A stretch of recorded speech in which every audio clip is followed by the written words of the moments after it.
a todos, me los imagino allá muy atentos y también tomando nota, porque eso es lo importante, que en cada enseñanza bíblica dejemos los registros y luego podamos volver a recordarlo, porque de eso se trata, de recordar y repasar.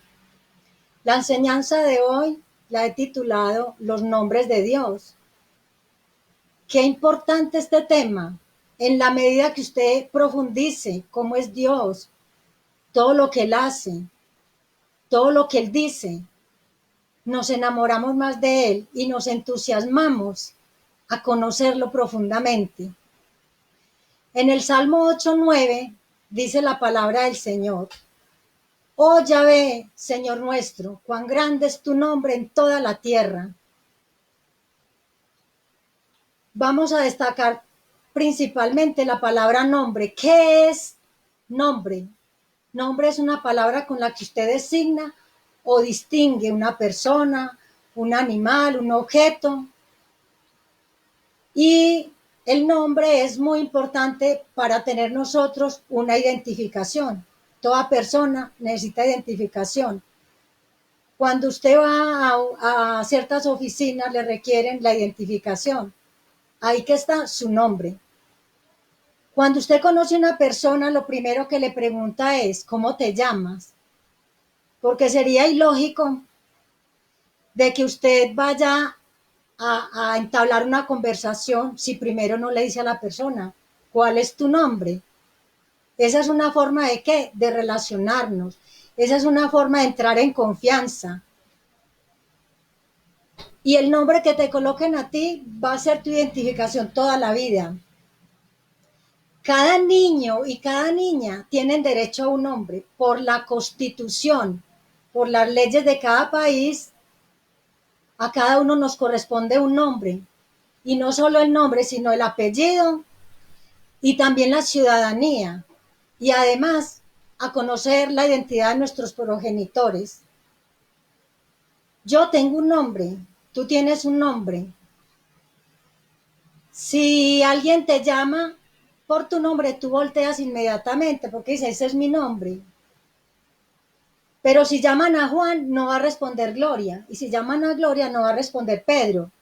¿Por qué? Porque es que mi identificación es Gloria. Ya estoy yo habituada a que me digan ese nombre y ese es el que a mí me corresponde como identidad.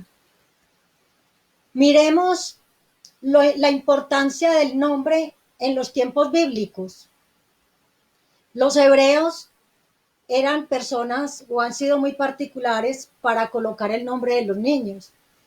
Ellos miran las características o ellos miran también como la proyección que ellos tienen. Yo quiero que este niño sea así, entonces ese va a ser el nombre. O en la actualidad hay niños que nacen, por decir algo, en el día de un santo y le ponen el nombre de ese santo. Hay personas que no están de acuerdo con su nombre porque verdaderamente hay nombres difíciles de pronunciar.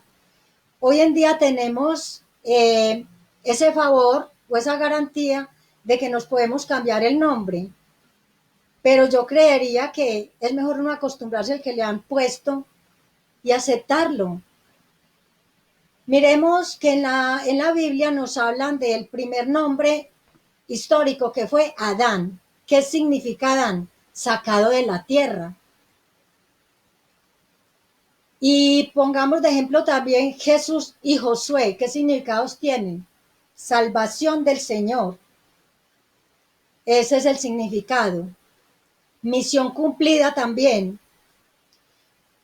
También quería traerles a colación, recuerdan de Ana, la mamá de Samuel. Esta mujer era estéril y anhelaba mucho en su corazón tener un hijo. Y ella le dijo al Señor: si tú me das ese hijo, yo lo consagro toda la vida a ti, oh Dios. El Señor le concedió las peticiones de esa oración. ¿Cómo colocó ella, cómo fue el nombre que le colocó a este niño? Lo puso Samuel. Todos los Samuel, el nombre de Samuel significa Dios oye. ¿Por qué? Porque contestó la oración de esta madre. Y hay un caso muy simpático del nombre de Jacob. que en hebreo está relacionado con la palabra talón. Y vamos a hacer un breve recuento de cómo es esta historia del nacimiento de Jacob y Esaú. Rebeca, la mujer de Isaac, quedó en embarazo de mellizos o gemelos y estaban en el vientre de esta madre, y en el momento de nacer, nace primero Esaú y su hermanito parece ser que no quería que naciera primero él, lo agarra del talón. Talón es Jacob en hebreo y por lo tanto Jacob. Así es que Jacob significa talón. Posteriormente, por la trayectoria de este hombre Jacob, en un momento dado también recibió el nombre del engañador. Vemos la importancia de los nombres que fue demostrada particularmente cuando el Señor cambió los nombres de algunas personas. Esos nombres tendrían que reflejar claramente el papel y el destino de ellos. Así es que Dios necesitaba cambiarle el nombre porque, vamos a poner este ejemplo, Abraham significaba o significa padre exaltado. Pero cuando Dios le dice, te llamarás Abraham, ¿qué significa padre de multitudes? Porque el Señor ya tenía que ese destino para él, porque iban a ser una grande descendencia de ese Abraham. Eso está en Génesis 17:5. Cuando Jacob fue adulto, tuvo en su vida un evento de mucha importancia y hasta le cambiaron el nombre. Jacob tuvo un encuentro muy personal con un mensajero muy especial que en la Biblia se le conoce como el ángel de Dios. El ángel de Dios es el mismo Jesucristo. Al igual que cuando se le presenta este ángel de Dios a Jacob, se trenzan en una lucha. Y resulta que Jacob se aferra fuertemente, se agarra fuertemente de este personaje que es el ángel de Dios, pero que él no sabía que estaba luchando con Dios. Y al ver que aclaraba el alba, el ángel de Dios lo tuvo que lesionar en un muslo para que lo soltara. Y así es que el Señor le cambió el nombre y le dijo, de ahora en adelante tu nombre será Israel. Y el significado de Israel viene y está relacionada con el verbo lisrot, que en hebreo significa luchar, esforzarse, ejercer influencia. Esta nación, Israel, sería conocida para siempre como el pueblo de Israel, el pueblo que lucha con Dios. Y miren ustedes, tiene mucho sentido. ¿Por qué lucha este pueblo con Dios? Porque es un pueblo demasiado desobediente. Porque es un pueblo que siempre está llevando la contraria, le está llevando la contraria a Dios. Pero no se queda solamente en el pueblo de Israel. Eso también nos compete a nosotros. Continuando con la enseñanza, miremos cómo Dios tiene muchos nombres, unos dados por él mismo y otros colocados por los hombres, de acuerdo a las circunstancias. Estudiando los nombres y los títulos de Dios, cómo se revelan en las Escrituras, podemos llegar a conocer a Dios más profundamente. No hay otra manera de conocer mejor a Dios que abriendo las Escrituras y mirando todo lo que revela el Espíritu Santo para nosotros lograr identificar y describir a nuestro Señor. ¿De cómo descubrimos más a Dios? Por medio de las Escrituras. Allí en las Escrituras experimentamos su amor, su presencia. Y estudiando juntos esas diversas formas que Dios nos ha dado a conocer a través de las Escrituras, hay más compenetración. El nombre de Dios significa Dios mismo, como es revelado en la palabra. Y tiene que ver con los detalles que conocemos acerca de Él y que Él nos ha querido revelar. Todos esos grandiosos títulos y gloriosos atributos y sus claras ordenanzas son incomparables obras que están incluidas en su nombre. O sea, Él es todo, Él lo abarca todo. El nombre de Dios o los nombres de Dios significan que toda su naturaleza, sus virtudes, sus atributos, su carácter, su autoridad, su propósito, sus métodos, la providencia, el reino, y podríamos enumerar un sinfín de cualidades, de características que no terminaríamos. Es muy reconfortante saber que hay una relación con Dios revelada por uno de sus nombres y que corresponde a toda necesidad de sus hijos. Esto quiere decir que al conocer a Dios en toda la amplitud, en toda esa magnitud de atributos, cuando tú te acercas a Él, cuando tienes necesidad de Él, pues vas a saber más fácilmente cómo orar, ¿sí? Y más adelante que vamos a describir, no todos los nombres, porque son como 70 y pico. Hoy vamos a coger unos que son muy relevantes. Pero esto nos va a dar también mucho motivo de oración. A veces decimos, no, es que yo no sé cómo orar. Leyendo las escrituras, Dios nos va abriendo la mente y vamos llegando más en profundidad a esa comunión con Dios tan maravillosa a través de su palabra. Entonces aprendemos de Dios por sus nombres y sus títulos, aprendemos por los símiles, las metáforas, aprendemos también que Dios no es religión, porque las religiones nos apartan de Dios. En cambio, la relación nos acerca. Las religiones son ritos, son cultos, son cosas externas que muchas veces la palabra lo dice. Es del exterior, es de afuera, no se hace de corazón. En cambio, la relación con Dios es eso, algo íntimo que Él necesita que nosotros hagamos.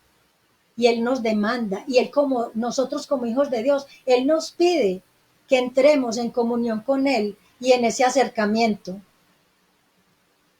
Mientras más claramente nosotros veamos a Dios, vamos a comprender más bien quién es Él. Y más maravilloso nos va a parecer. Miren que así es cuando nosotros nos interesa una amistad.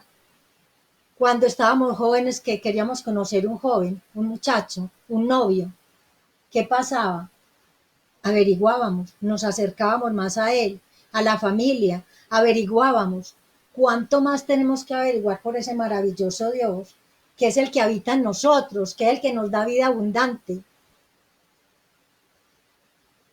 Nuestros corazones van a responder en la medida que conozcamos más de Dios. En esa medida vamos a sentir deseos de alabarlo. Usted ha visto que hay muchas personas muy apáticas. Llegan a la congregación, pero como quien dice, esto no es conmigo. Se les nota la frialdad. Pero es ¿por qué? Porque no se han acercado verdaderamente de corazón a Dios.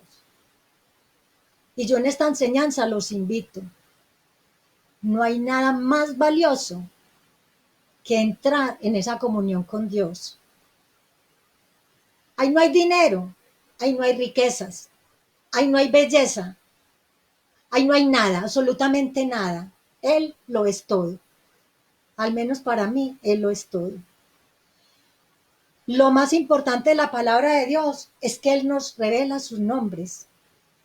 Ese sinnúmero de nombres, aunque uno solo no puede revelar todos sus atributos, es imposible que nosotros lo conociéramos total y completamente a Dios. Mire que las escrituras lo dicen. Las cosas secretas le pertenecen a Dios, las reveladas a nosotros y también para nuestros hijos. Pero démosle gracias a Él que nos deja conocer tanto, a profundidad, a través de todo lo que Él nos muestra cómo es Él se está despojando de ¿qué? De una capa de misterios, para que podamos verle realmente cómo es Él. Cuando Él viene y se pone al nivel del hombre es para que nosotros nos amistemos con Él, para que lo entendamos, para que no menospreciemos su nombre, porque hoy por hoy uno habla de Dios y muchas personas componen la cara. Yo siento tristeza. ¿Por qué siento tristeza? Porque yo digo, esas personas están ignorantes de lo que es Dios y el valor de Dios y todavía no han comprendido que este no es nuestro lugar definitivo, que en la tierra somos transeúntes, que apenas estamos caminando y que en el día de mañana tenemos que desocupar este lugar. pero que sí tenemos una morada eterna, y a esa es a la que hay que apuntarle, a esa es a la que tenemos que ponerle todo nuestro corazón para vivir con Él eternamente. Es Dios el que nos muestra en su nombre todas las vivencias que nosotros podemos tener como congregación. ¿Cuántas veces nos hemos reunido a ayunar, a orar, a leer la palabra de Dios, a compartir como iglesia? Y Él se manifiesta a través de que de sus dones. ¿Y cómo nos sentimos? Felices, gozosos. Queremos más y más de Él. Todo lo hacemos en su nombre. Miren la importancia del nombre de Él. Nombre que es sobre todo nombre, pero es en el nombre del que nos reunimos. Si usted en el nombre de Jesús no lo menciona, cuando en la parte espiritual va a relacionar algo, va a ejecutar algo, prácticamente no va a hacer absolutamente nada. Porque en el nombre de Jesús usted va a poder expulsar demonios. En el nombre de Jesús usted puede decirle a un enfermo que sea sanado. En el nombre de Jesús usted le puede decir a un muerto que se levante, pero si lo crees. Dios quiere que nos acerquemos a Él. Dios quiere que lo amemos. Dios quiere que nos sintamos gozosos, porque es solo el verdadero gozo, no la alegría pasajera del mundo. El gozo perdurable, el gozo que a pesar de las circunstancias prima en nosotros. No importa lo que pase, tenemos la paz de Dios. Qué riqueza, porque hemos confiado y le hemos dicho, Señor, aunque las circunstancias sean difíciles y aunque tenga que pasar por diversas pruebas, primero tú, Señor. Mis ojos están puestos en Jesús, el autor y el consumador de la fe. Él es mi lámpara, Él es quien guía mi camino, y a Él es a quien yo sigo y a quien yo sirvo, con todo mi corazón. Por eso yo en esta enseñanza me he deleitado mucho. Todo lo que tenga que ver con conocer más a Dios, con profundizar más en saber cómo es el Señor, qué es lo que piensa, todo lo que Él nos revela. Qué felicidad, qué alegría, qué gozo. Y yo quisiera que a todo el que yo le compartiera esta palabra sintiera igualmente esa misma felicidad. Vamos a ver aquí cómo Dios mismo revela su nombre. ¿Y a quién le reveló su nombre? A un hombre llamado Moisés.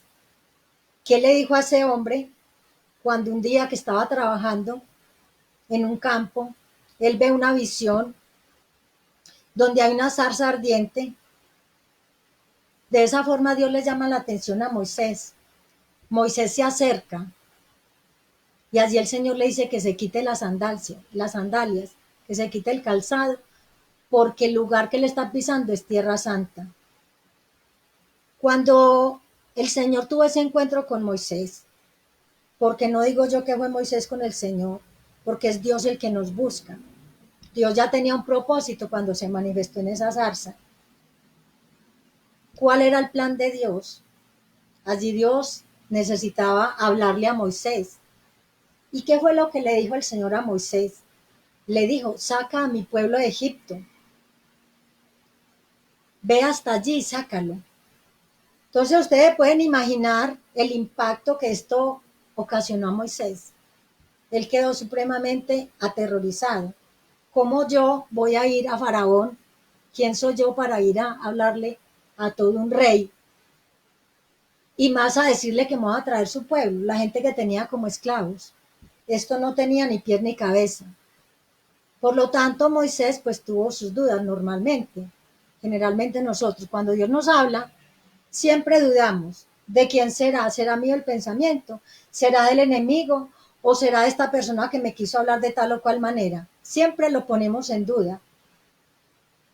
Pero es por la misma inseguridad que nosotros tenemos. Entonces Moisés, como estaba en ese diálogo tan maravilloso con ese Dios tan grande, que una zarza que era la que él le hablaba, una zarza encendida, llena de fuego, le pregunta a Moisés y le dice, pero ¿qué le voy a decir a Faraón? ¿Yo qué le voy a decir? Y entonces, ¿cuál es tu nombre? ¿Qué le va a decir? ¿Quién fue el que me envió? Y entonces el Señor le dice, dile que el yo soy te ha enviado. Imagínense ustedes, ¿quién es el yo soy? ¿Quién es el yo soy? Dios se le estaba presentando a Moisés. Y lo más seguro es que Moisés dijo, uy, qué nombre tan raro, porque sabemos los que ya conocemos la historia y que hemos leído tanto la biografía de Moisés, cómo él puso cantidad de obstáculos para obedecer a este mandato. De todas maneras, y no valió nada, de todas maneras, el Señor que le dijo, yo soy el que soy. ¿Qué quiere decir eso? El yo soy, que es absoluto, que es soberano, que Él siempre es, será, que no cambia, que es eterno, que es inmutable, que no tuvo principio y no tendrá fin. Así ni usted ni yo lo entendamos. No entendemos. Dios no tuvo principio ni tendrá fin. Este nombre proclama la conciencia que Dios tiene de sí mismo. Yo. Implica que autosuficiencia divina. ¿Por qué? Porque Él no depende absolutamente de nadie para su propia existencia. Él no tuvo que ser engendrado. Él no necesitó de un papá y una mamá para que Él pudiera existir. Él es independiente. Así es que Él se le revela a Moisés. Y aquí les voy a hacer como un breve paréntesis, que esta parte también es muy importante y que espero que hoy les quede muy clara. Cuando el Señor dice yo soy, pues para nosotros en español queda muy fácil explicarlo. Pero cuando el Señor le habló a Moisés, le habló con 4 consonantes, la Y, la H, la W y la H. Imagínense ustedes. Resulta que para el pueblo hebreo era muy difícil pronunciar este nombre, porque no tenía vocales. Entonces, ¿qué pasó?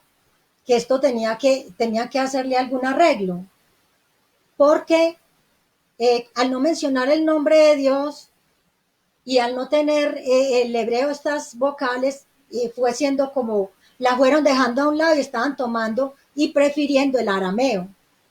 Entonces ya se estaba volviendo, era una lengua muerta, el hebreo. Entonces, ¿qué pasó? Aparecen unos masoretas. Los masoretas eran unos hombres muy estudiosos y rabinos. Tenían que ser personas que amaran a Dios y que verdaderamente quisieran estudiar a profundidad las escrituras. Eran rabinos judíos y tenían la responsabilidad de hacer copias fidedignas, o sea, tal cual estaban en los pergaminos de las sagradas escrituras. Entonces, ¿qué sucedió? Ellos se ingeniaron la forma de tomar unos puntos y agregarlos a estas consonantes y formar unas vocales para poder que este nombre se pudiera pronunciar. Por eso leemos muchas veces en la historia de los judíos que ellos no se atrevían a pronunciar el nombre de Dios, decían que era muy santo, pero ahorita viendo también, pues también les dificultaba pronunciar este nombre. Entonces resulta que los masoretas, al agregar estas vocales o estos signos, se añadieron a esas consonantes hebreas y ya pudieron ¿qué? Pronunciar el nombre. Hoy en día escuchamos el término Jehová. Ellos hicieron, estos masoretas hicieron una combinación que incluían vocales de la palabra Adonai con las letras del tetragramatón. ¿Qué es tetragramatón? Significa estas iniciales, ¿sí? Las iniciales que yo les anuncié ahorita, les enuncié la Y, la H, la W y la H. En griego se pronuncia tetragramatón y en español tetragrama, que son esas consonantes, pues como un nombre un poco complicado para pronunciar, pero eso es lo que significa, las 4 consonantes que significaban el nombre con el cual el Señor se le identificó a Moisés. Vemos que en la actualidad la gente muy estudiosa dice es que no se debe pronunciar Jehová, ese no es el nombre. Jehová es una pronunciación latina que se utilizó desde el siglo XVI, o sea, no había una pronunciación moderna. Cuando escuchamos a los judíos hablar de Dios, le dicen Yahweh. Nosotros le decimos Yahvé y hemos adoptado mejor ese nombre porque es más fidedigno, se ajusta más a la interpretación hebrea, Yahweh o Yahvé.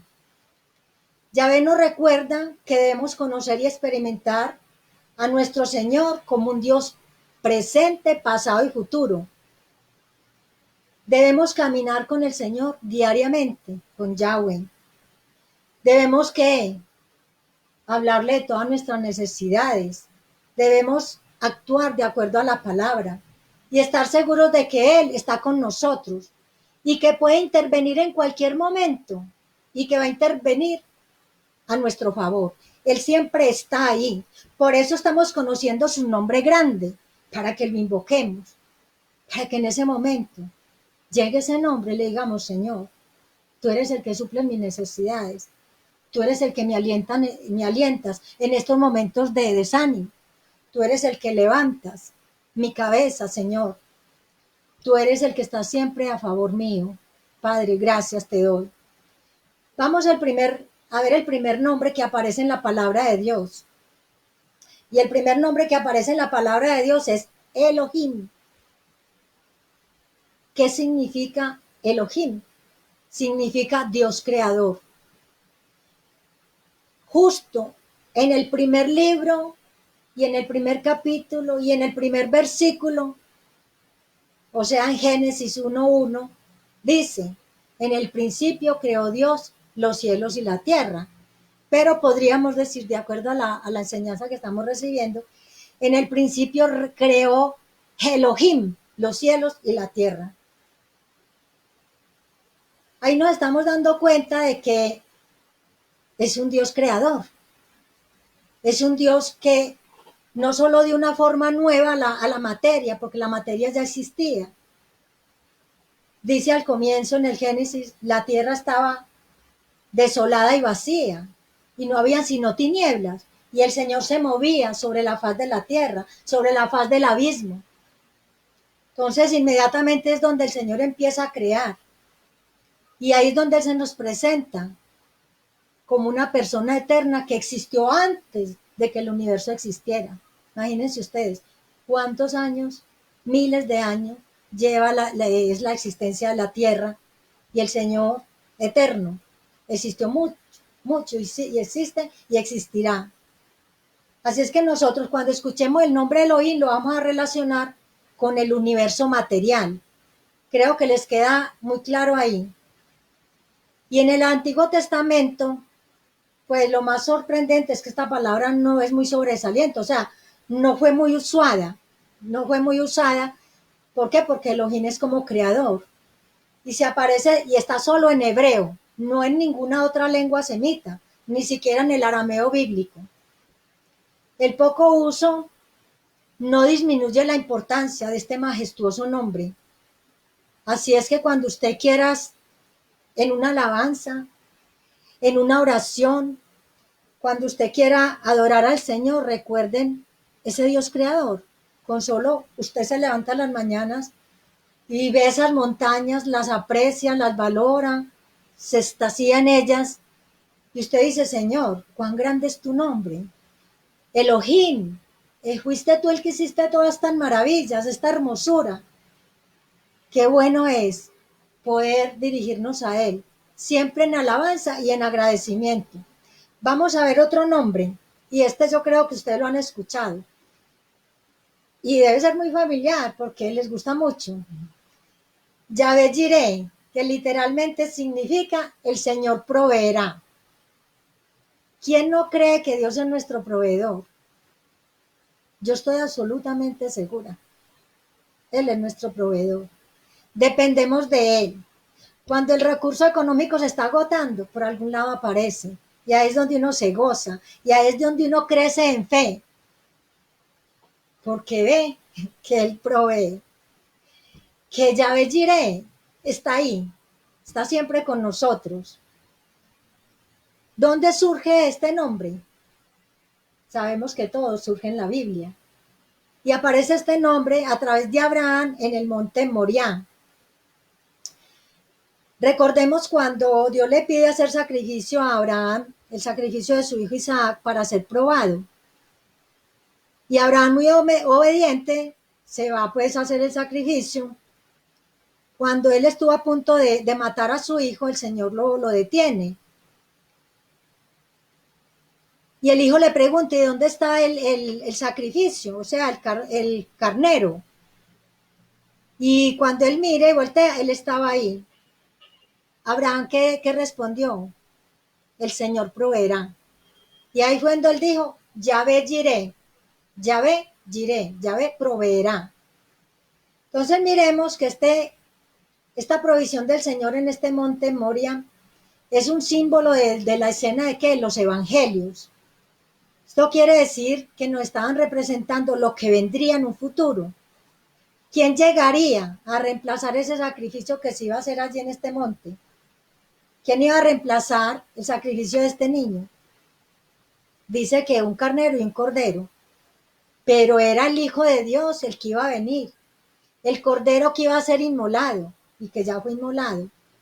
Todo para darnos que la salvación.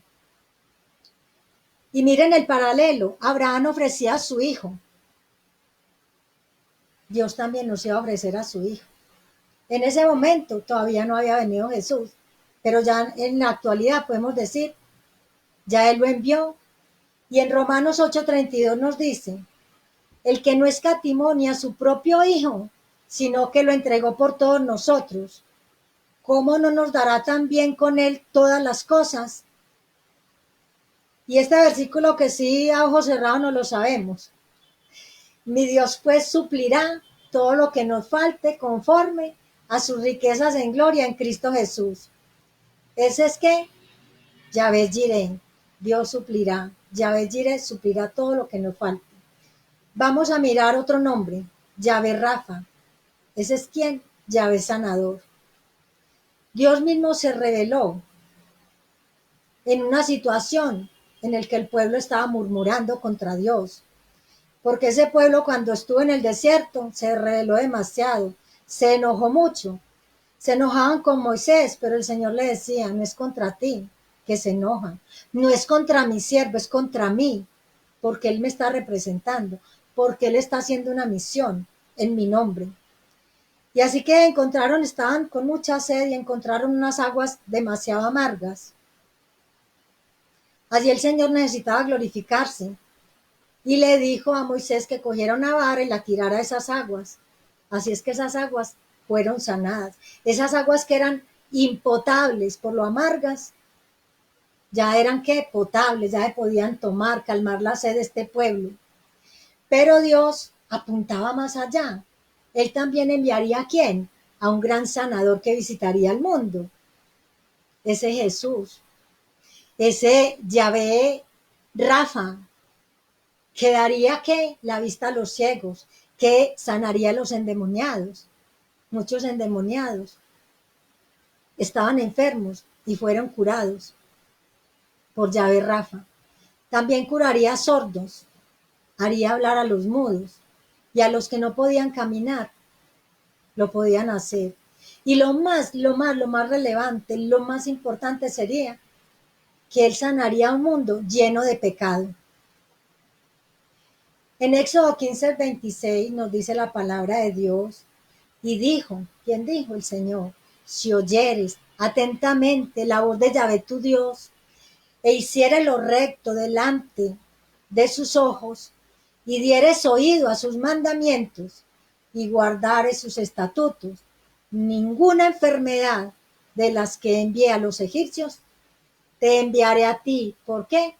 Soy Yahvé, tu sanador. Soy Yahvé Rafa. Qué bueno es analizar bien este versículo, porque él siempre nos está diciendo que somos que oidores olvidadizos.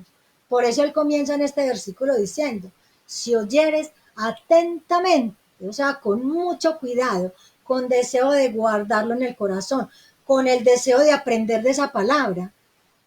Y nos dice el Señor, si hicieres lo recto delante de sus ojos y dieres oído a sus mandamientos y guardares todos los estatutos, o sea, esto todavía se aplica a nosotros, porque la palabra es siempre presente. Ninguna enfermedad de las que envían los egipcios te enviaré a ti, porque soy Yahvé, tu sanador, Yahvé Rafa. Miren que hay condiciones, ¿sí? En el Nuevo Testamento hubo una cantidad, un sinnúmero de sanidades físicas, demostrando que el atributo de Dios, el atributo sanador de Jesús. Sin embargo, esta promesa estaba condicionada a la obediencia. Y aquí podemos también hacer una pausa y mirar cómo el pueblo cristiano está muy acostumbrado nada más de hablar de las promesas. Dios me prometió, Dios me dijo, y es que vea, y está todo señalado y separado en la palabra donde están todas las promesas de Dios. Pero se les olvida que hay una cantidad de requisitos, y ya lo leímos en el versículo anterior. Si oyeres, si obedecieres. Así es que hay una condición. Si usted no obedece, ¿con qué cara le dice a Dios, cúmplame las promesas? Si Dios le está hablando tan clarito en la palabra. Bueno, vamos a mirar otro nombre que se llama Yahvé Nisi, que este es ¿quién? Mi estandarte. Pocas semanas después del episodio de las aguas amargas de Mara, o sea, después de que Dios endulzó esas aguas, que les trajo esa saciedad, que les calmó la sed que tenían. Entonces otra vez nos encontramos el pueblo murmurando, y esta vez murmurando contra Dios, porque no había agua ni salada ni dulce. Y lo peor de todo era que estaban siendo acosados por los enemigos. Y estos enemigos llamados amalecitas los atacaban continuamente. Y era un momento donde ellos estaban atacando por la retaguardia, estaban atacando a la gente más débil del pueblo, a los ancianos, a los niños. Sin embargo, Dios daría la victoria por medio de Josué. Aarón y Hur sostenían las manos en alto de Moisés, porque Moisés se cansaba y bajaba las manos. Cuando bajaba las manos Moisés, prevalecía el enemigo. O sea, era el que iba ganando terreno. Pero cuando le levantaba las manos a Moisés, Israel predominaba. Esto quiere decir que avanzaban, ganaban la batalla. Así es que en el atardecer, hasta el atardecer lucharon, confiaron en el Señor y vencieron. ¿Vencieron por qué? Porque allí estaba presente Yahvé Nisi. ¿Qué quiere decir? El Señor es mi bandera, mi estandarte. Él es mi victoria en las batallas. Tú tienes batallas, yo tengo batallas, pero Él nos da las batallas, Él nos da las victorias.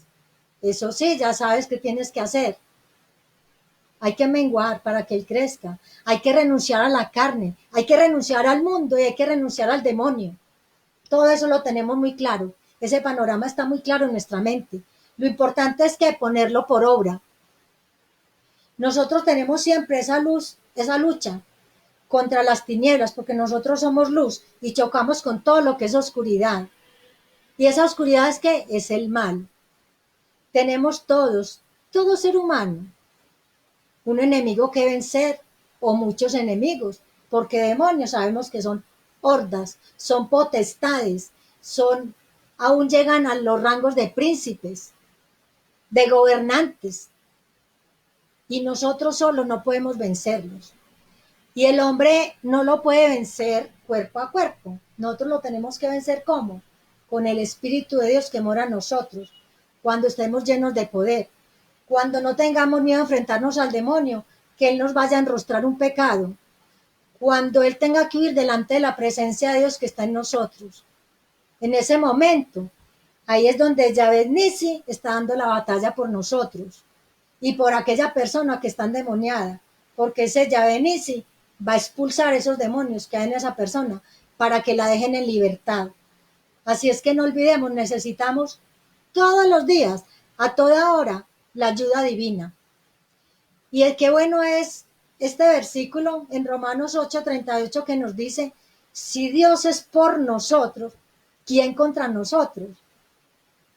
¿De quién tenemos temor? Yo estoy muy segura de que el Señor está por mí. Yo no sé ustedes qué pensarán.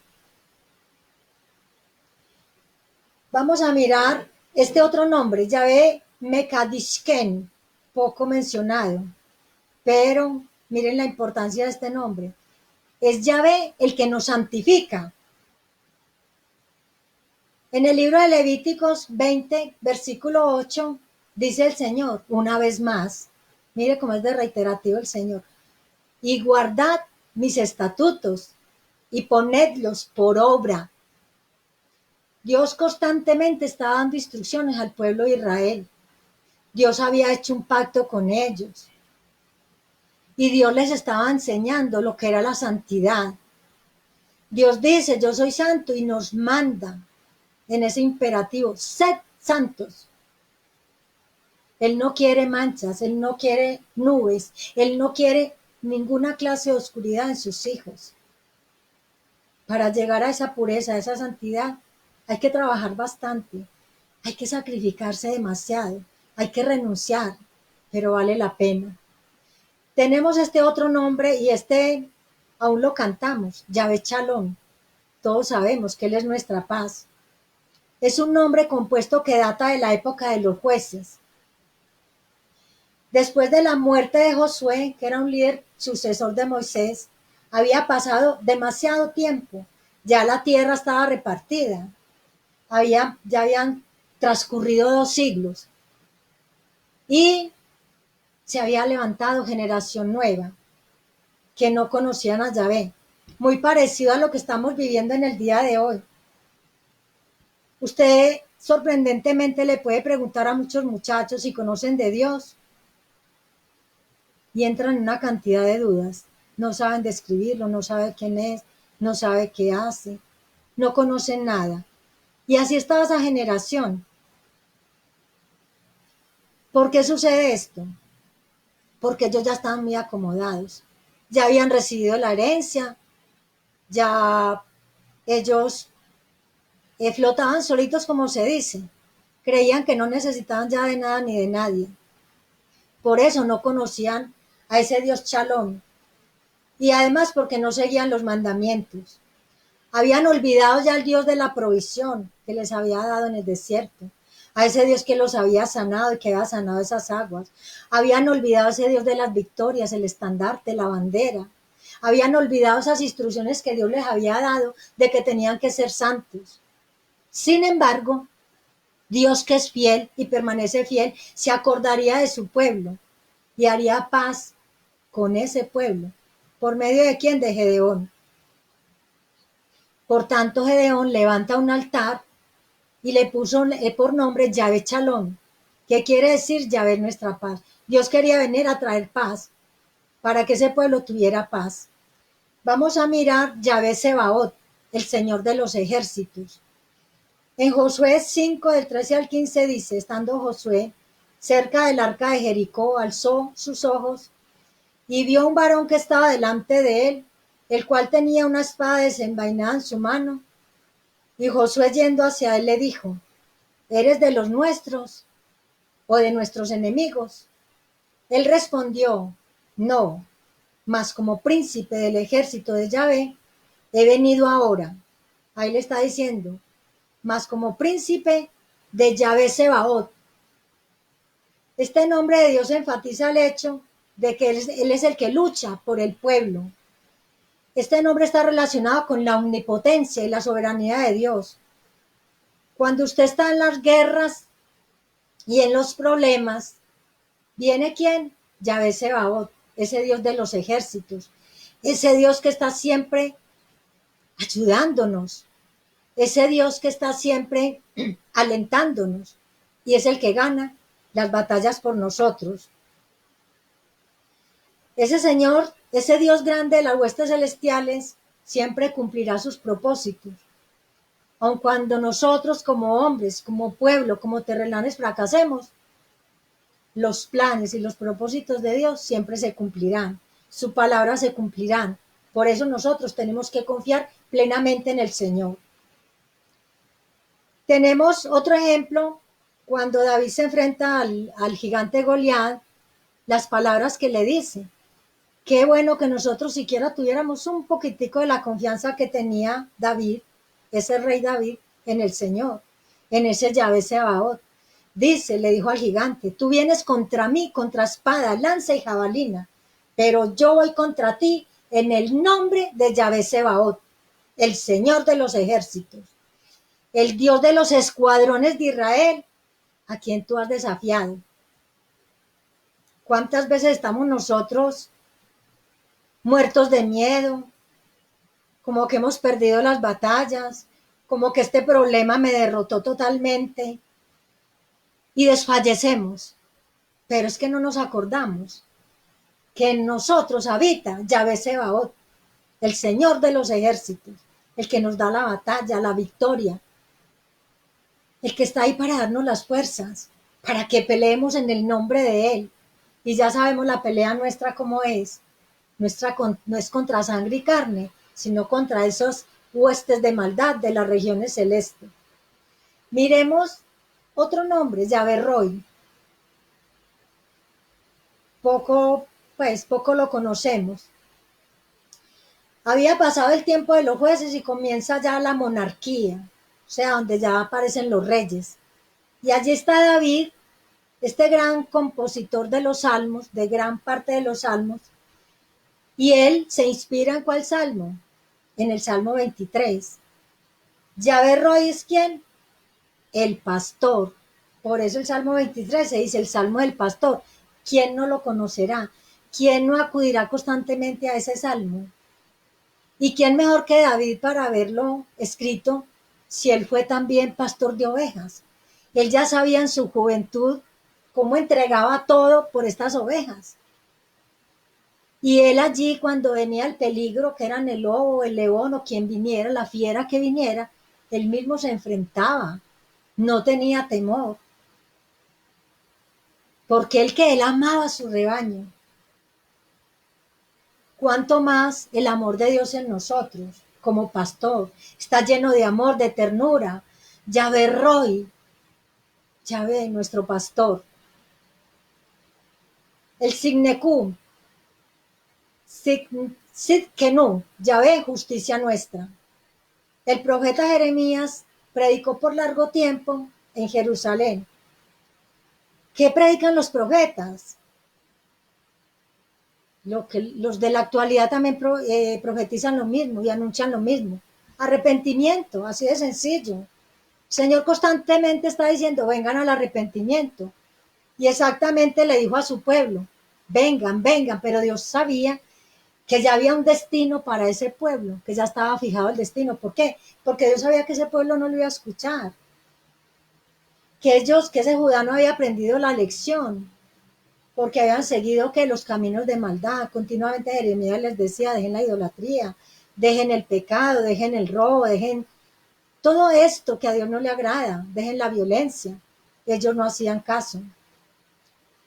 Pero Dios había prometido que su cetro, que el cetro del reino perduraría para siempre, que el linaje de David no tendría fin. Y en un acto de misericordia, amor y bondad, Dios reveló su nombre al rey, al que habría de gobernar para siempre, Yahvé Sinecú. ¿Y quién es el que va a gobernar para siempre? Pues Jesucristo, nuestra justicia. ¿Por qué nuestra justicia? Porque Él fue el que nos justificó. Porque el pecado que nosotros merecíamos lo llevó Él, lo pagó Él. Así es que Él, justificar, Él vino y puso la cara por nosotros y nos hizo justos delante de Dios. Por eso Dios nos perdonó los pecados. Porque Él hizo ¿qué? Un sacrificio grande y nos dio el regalo de la salvación. Entonces es Yahvé nuestra justicia. Yahvé Sikenu. Miremos Yahvé Chama. Ese Yahvé está allí. Y yo diría, no solo allí, también está aquí. Las profecías de Jeremías ya se habían cumplido. Por haber tocado fondo el pueblo de Dios, ya estaban en cautiverio en Babilonia. Y quedaba un pequeño remanente, como siempre. Siempre hay un pequeño remanente. Siempre hay un pueblo que está esperando en esas manifestaciones de Dios. Muchas personas dicen que con el avivamiento, que pasan los días, que no hay nada. El pequeño remanente, si esperamos que Dios se manifieste en estos últimos tiempos, en ese grande avivamiento mundial, universal, ese avivamiento que va a traer mucha gente al arrepentimiento y que es una profecía que todavía no se ha cumplido, pero como la palabra de Dios se cumple en su totalidad, llegará el momento. Dios para todo tiene su tiempo.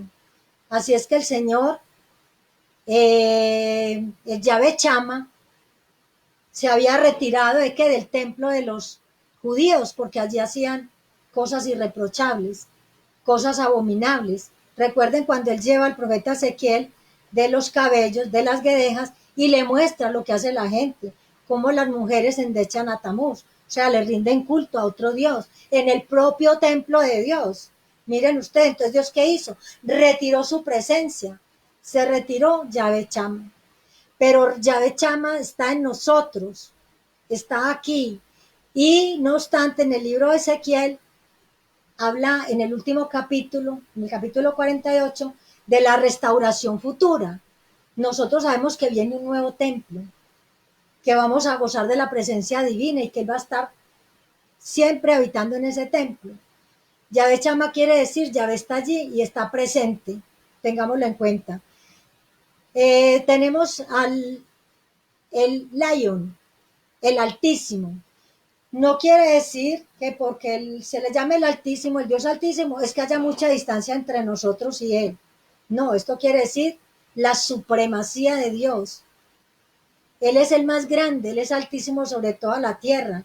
También representa autoridad divina y firmeza de Dios. En el Salmo 21:7 nos dice, por eso el rey confía en Yahvé, por la misericordia del Altísimo no será removido. Y el último nombre es el Shaddai, el Dios Todopoderoso. ¿Y cómo no va a ser el Dios Todopoderoso? Cuando Abraham tenía 90 años, 99 años, imagínense ustedes, se le aparece el Señor y le dijo, yo soy el Shaddai, yo soy el Todopoderoso, anda delante de mí, sé perfecto. ¿Y cómo no es el poderoso, el grandioso, cuando a un hombre de 99 años y a una mujer de 90 les da un hijo? ¿Cuán poderoso es el Shaddai? El Shaddai, como derivado de Chad, significa pecho, dándole al divino nombre el que satisface o el todo suficiente. En resumidas cuentas, el todopoderoso. Y como último, por último, este último punto es no tomar el nombre de Dios en vano.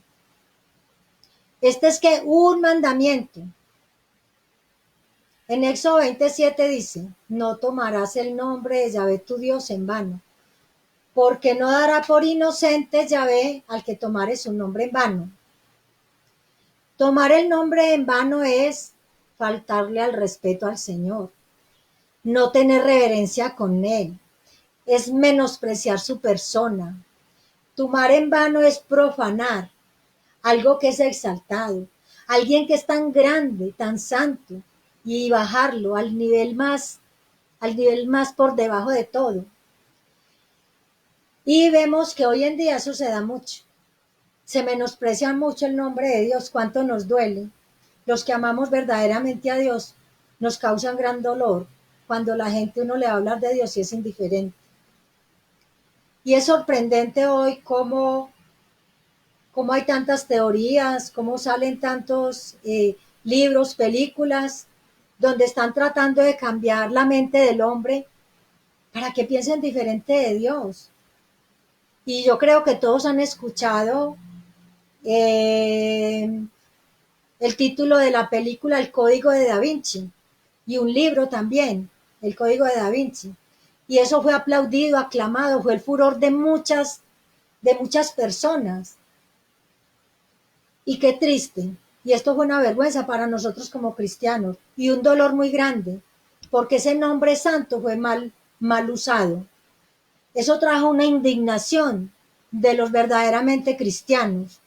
¿Por qué indignación? Porque tergiversaron la vida de Jesucristo, porque contiene errores históricos, geográficos, religiosos, culturales, y por afirmar hechos presuntamente históricos sin aportar pruebas. Ustedes saben que para poder creer nosotros en la historia tienen que haber pruebas. Y mire cómo denigraron de Jesucristo. Dijeron que se casó con la Magdalena, no queriendo decir que porque una persona sea casada es denigrada. No, es porque Jesucristo no vino a casarse, porque el plan de Dios y la misión de Dios para su hijo era otra. Pero allí tratan que de bajarlo al nivel como cualquier hombre pecador, como cualquier hombre con hábitos de un ser ordinario, de nosotros seres humanos llenos de maldad. Y eso duele muchísimo, porque fue el único hombre que estuvo en la tierra, que fue formado de carne y hueso, pero que nunca pecó. Hoy por hoy la gente quiere borrar los mandamientos de Dios. La gente está muy dispuesta y tiene su mente, ahí sí está muy abierta para escuchar la mentira, porque han cerrado los oídos para todo lo que es de Dios.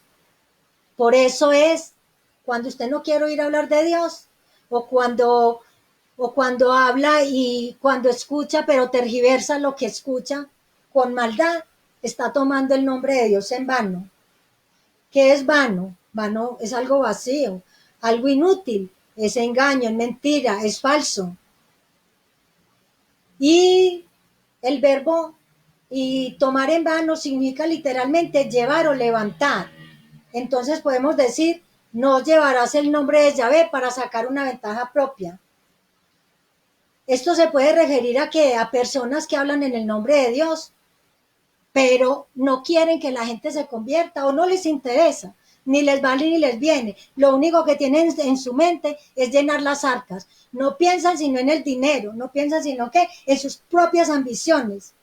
Conseguir dinero para fines egoístas, para aparentar, para ponerme cómodo, para que mi familia viva no en un penthouse, no, que vivan siquiera al lado de una estrella de Hollywood, porque a eso están aspirando muchos. Cuando hay tanta hambre en la tierra, cuando necesitamos esos recursos para la humanidad, para hacer lo bueno, porque al fin y al cabo nos damos cuenta que hoy podemos estar vivos y dentro de 15 días, si nos llega el coronavirus, ya estamos en un ataúd. Y todo lo que proveímos, todo lo que acumulamos, se quedó aquí. ¿Y a quién vamos a tener que darle la cara? ¿Qué vamos a responder delante del alto y sublime que dijo yo no te mandé a hacer tesoros en la tierra? ¿Qué vamos a hacer? Eso es tomar el nombre de Dios en vano. Los que quieren impresionar con los conocimientos bíblicos están haciendo el nombre de Dios en vano, porque están pensando en ellos como personas, no están pensando en enaltecer el nombre de Dios. En aquellos que estudian tanto la palabra que se les hace el nombre de Dios muy común, demasiado común, que ni atención le prestan. Eso es tomarlo en vano. El comerciante que emplea el nombre de Dios para hacer creer de que es un hombre muy honesto, pero por debajo trae ¿qué? El as bajo la manga para hacerle trampa a sus clientes. Eso es tomar el nombre de Dios en vano. A los que forman sectas que no son cristianos, toman el nombre de Cristo para conseguir adeptos, para conseguir discípulos, pero no siguen la verdadera doctrina bíblica o la tergiversan. Esos no ponen en alto el nombre de Dios, sino que lo toman en vano. Miren esto, que se puede caer tan fácil en este pecado. El que usted llega a la congregación, dice que alabar a Dios, pero en su corazón no lo siente. Solamente está ahí. No me explico por qué. Porque cuando nos congregamos es para exaltar el nombre de Dios. Es para sentir esa su presencia, cómo se mueve en medio de su pueblo.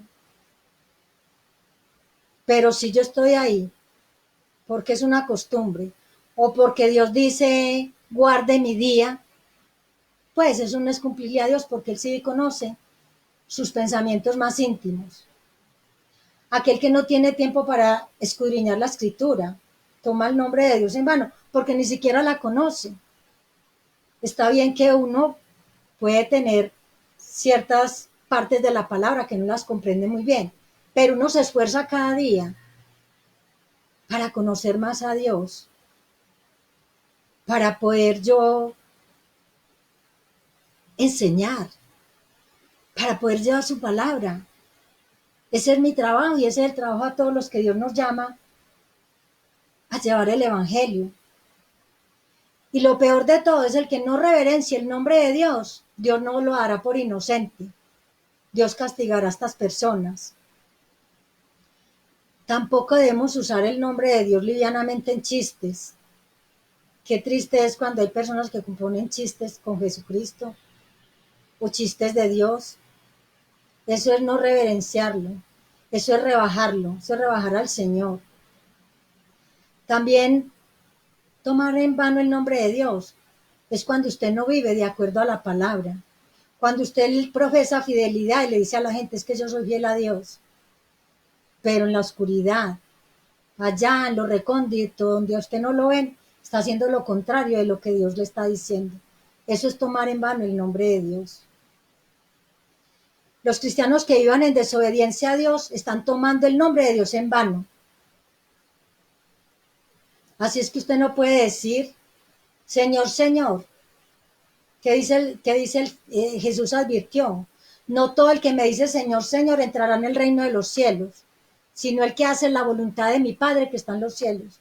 Cuán equivocados estamos, sí, todo el pueblo cristiano va para los cielos, porque dijo, Jesucristo, ven y entra a mi corazón, cuando muchas veces se dijo fue de labios para afuera, cuando no se dijo con una conciencia, con un anhelo verdaderamente de hacerlo su Señor y su amo.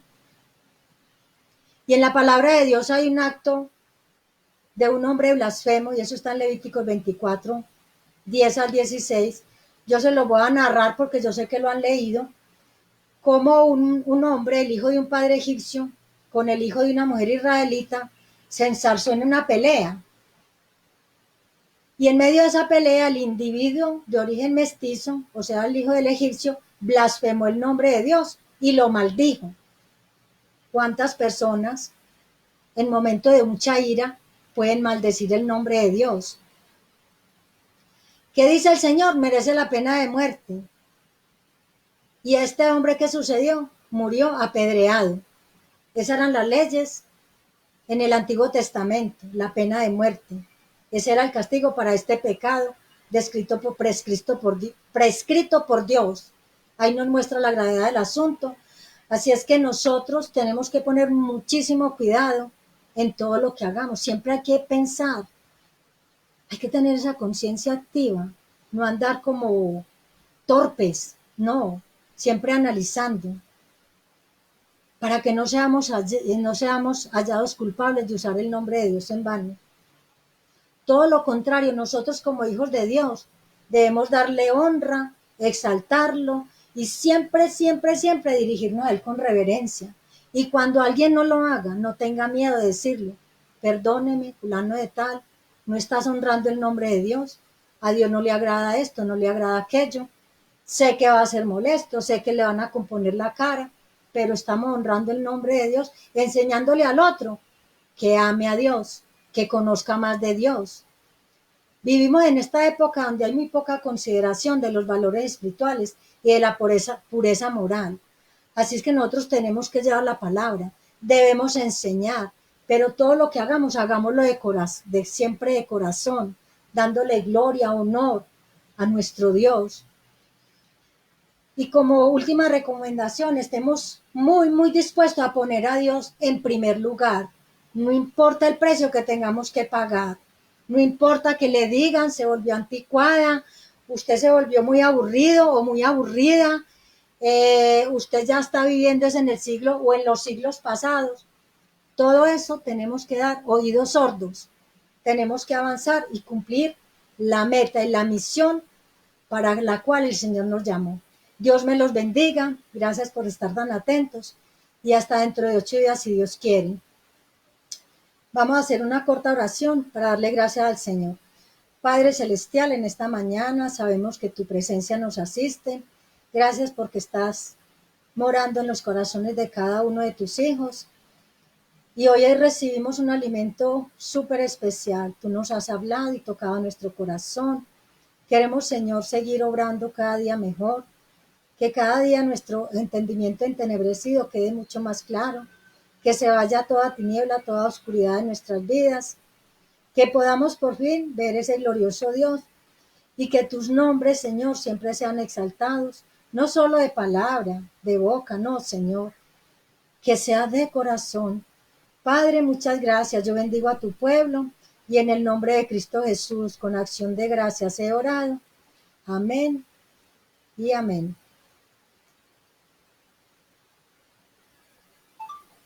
Muy bueno, ¿cierto? Ay, gloria al Señor. ¿Ya? La gente sí se podría conectar. Sí. Pues yo por aquí vi, no sé, vi a Lorelei. Sí, ahí Lorelei, Dios ando. la bendiga.